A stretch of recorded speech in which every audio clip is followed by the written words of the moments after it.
इन दिनों बारिश का मौसम चल रहा है। जहां तहां बारिश हो रही है। बारिश से कुछ फायदा भी है तो कुछ नुकसान भी है। रामगढ़ गांव किसानों से भरा है। वहां के सभी लोग किसान हैं और अपने अपने खेतों में फसल उगाते हैं और बाजार में बेचते हैं, जिससे उनके पास कुछ पैसे भी आ जाते हैं। तो उन पैसों से उनका घर चलता है। उसी गांव में रमेश रहता था। रमेश अपने परिवार के साथ खुश था। रमेश के घर में रमेश की पत्नी, रमेश की माँ और रमेश का एक बेटा था। रमेश अपने परिवार के साथ छोटी सी कुटिया में खुशी से रहता था। रमेश के पास एक खेती थी जो अच्छी फसल उगाती थी। उसी गांव में एक सेठ रहता था। सेठ की नजर रमेश की खेती पर थी। सेठ रमेश को हमेशा बोलता था कि खेती बाड़ी में क्या रखा है, इस खेती को मुझे बेच दो। लेकिन रमेश हमेशा उस सेठ को मना कर देता था। रमेश इस बार अपनी खेती में सब्जियां उगाया था। सब्जी बाजार में बेचने लायक हो गई थी। रमेश अपनी पत्नी से बोल रहा था कि भाग्यवान, इस बार बहुत अच्छी खेती हुई है। इन सारी सब्जियों को बेचकर जो पैसे मिलेंगे उन पैसे से हमारी मदद हो जाएगी। इतना कहकर दोनों अपने घर चले जाते हैं। बारिश की मौसम भी आने वाली थी। कभी भी बारिश आ सकती थी। एक दिन उस गांव में बहुत ज्यादा बारिश हुई, जिसके कारण फसल बर्बाद हो गई थी। लोगों के घर तक पानी आ गया था।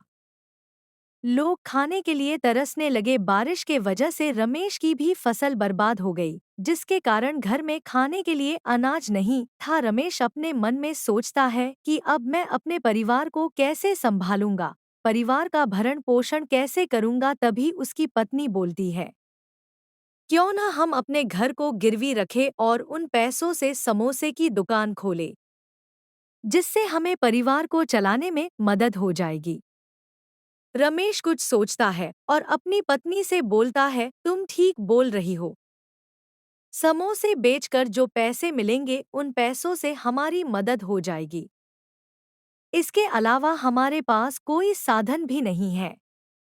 अगले दिन रमेश अपने घर को गिरवी रखने के लिए उसी सेठ के पास गया और बोला, सेठ जी, मैं अपने घर को गिरवी रखने आया हूँ, मुझे पैसे की ज़रूरत है। उन पैसे से मैं समोसे की दुकान खोलूँगा, जिससे मेरी परिवार की मदद हो जाएगी। सेठ अपने मन में सोच रहा था कि इससे अच्छा मौका मुझे कभी नहीं मिलेगा। इस रमेश की खेती और घर को गिरवी रख देता हूँ, इसके बदले में कुछ पैसे दे देता हूँ। अगर रमेश पैसे को न चुका पाया तो गिरवी रखा हुआ घर मेरा और ज़मीन भी मेरा। कुछ देर बाद सेठ बोला, ठीक है। रमेश का घर और जमीन को गिरवी रखकर उसके बदले में सेठ रमेश को कुछ पैसे दे देता है। रमेश पैसे लेकर बाजार जाता है और समोसा बनाने की सामग्री लेके आता है और दोनों पति पत्नी मिलकर समोसा बनाने लगते हैं। दोनों मिलकर अपने समोसे की दुकान खोलते हैं। रमेश की दुकान कुछ दिन तक नहीं चला, लेकिन कुछ दिन बाद रमेश की दुकान चल पड़ी। दोनों की मेहनत रंग लाई। गांव के लोगों को समोसे काफी पसंद आने लगे और बारिश का मौसम भी खत्म हो गया। रमेश अपनी दुकान के पैसों से घर और जमीन को गिरवी से निकाला और अपनी खेती में फिर से फसल उगाया।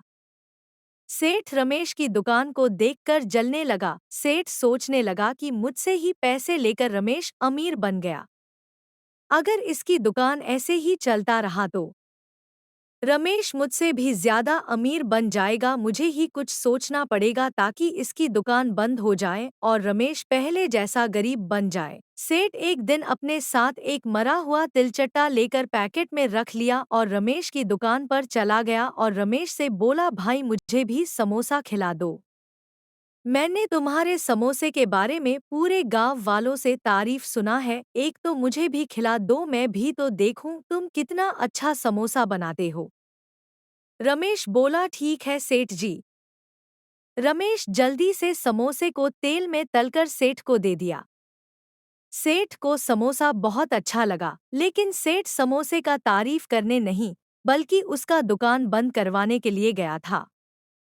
सेठ चारों तरफ देखता कोई नहीं है, तभी जल्दी से मरा हुआ तिलचट्टा निकालकर समोसे में डाल देता है और सेठ जोर जोर से चिल्लाने लगता है। तभी गांव के सभी लोग इकट्ठा हो जाते हैं। सेठ सभी लोगों को समोसे में मरा हुआ तिलचट्टा दिखाने लगता है। तभी रमेश बोला, सेठ जी, मैं और मेरी पत्नी बहुत सावधानी से समोसा बनाते हैं, पता नहीं आपके समोसे में तिलचट्टा कैसे पड़ गया, मुझे क्षमा कर दीजिए सेठ जी। लेकिन सेठ नहीं माना। गांव के सभी लोगों को रमेश के दुकान पर जाने से मना कर दिया। रमेश की दुकान पर लोगों का भीड़ बंद हो गया और कुछ दिन बाद रमेश का समोसे का दुकान बंद हो गया। रमेश घर में अकेले बैठकर सोच रहा था कि ना जाने हमारे दुकान को किसकी नजर लग गई। तभी रमेश की पत्नी बोलती है, अब हमारे पास सिर्फ खेती का ही सहारा है। रमेश कुछ दिन बाद अपने खेत में सब्जी उगाया। सब्जी बेचने लायक हो गई थी। सेठ ने सोचा, क्यों न इसके खेत में चूहे डाल दिया जाए ताकि इसकी सारी सब्जी खराब हो जाए। सेठ बहुत सारे चूहे को ले जाकर रमेश की खेत में डाल दिया। चूहों ने रमेश की सब्जी को खराब कर दिया। अगले सुबह रमेश सब्जी को बाजार ले जाने के लिए सब्जी तोड़ने आया तो रमेश ने देखा कि सारी सब्जी चूहों ने नष्ट कर दिया है। रमेश सोच में पड़ गया और अपने मन में बोला, इतने सारे चूहे आए कहाँ से? लगता है कोई हमारी सब्जी को बर्बाद करना चाहता है। आज रात को सब्जी की रखवाली करनी होगी, तभी चोर पकड़ा जाएगा। रमेश रात होने का इंतजार करने लगा और जैसे ही रात हुआ, रमेश और रमेश की पत्नी अपने खेत की रखवाली करने खेत में चले गए। सेठ धीरे धीरे आया और जैसे ही चूहों को खेत में डालने लगा, वैसे ही रमेश ने सेठ को पकड़ लिया और जोर जोर से चिल्लाने लगा। गांव के सभी लोग इकट्ठा हो गए। तभी रमेश बोला, सेठ जी, आप मेरे खेती को बर्बाद क्यों करना चाहते हैं? और आपके वजह से मेरा दुकान भी बंद हो गया। तभी सेठ बोला, मेरी नज़र तुम्हारे खेती पर थी। तुम्हारे खेती को बर्बाद करके हड़पना चाहता था और तुम्हारा दुकान बंद करवाने में मेरा ही हाथ था। सेठ रमेश से बोला, अब तुम मुझे क्षमा कर दो। रमेश बोला, नहीं सेठ जी। गांव के सभी लोग पुलिस बुलाकर सेठ को जेल में डलवा दिया। कुछ दिन बाद रमेश और रमेश की पत्नी समोसे का दुकान खोले और खुशी से साथ में रहने लगे।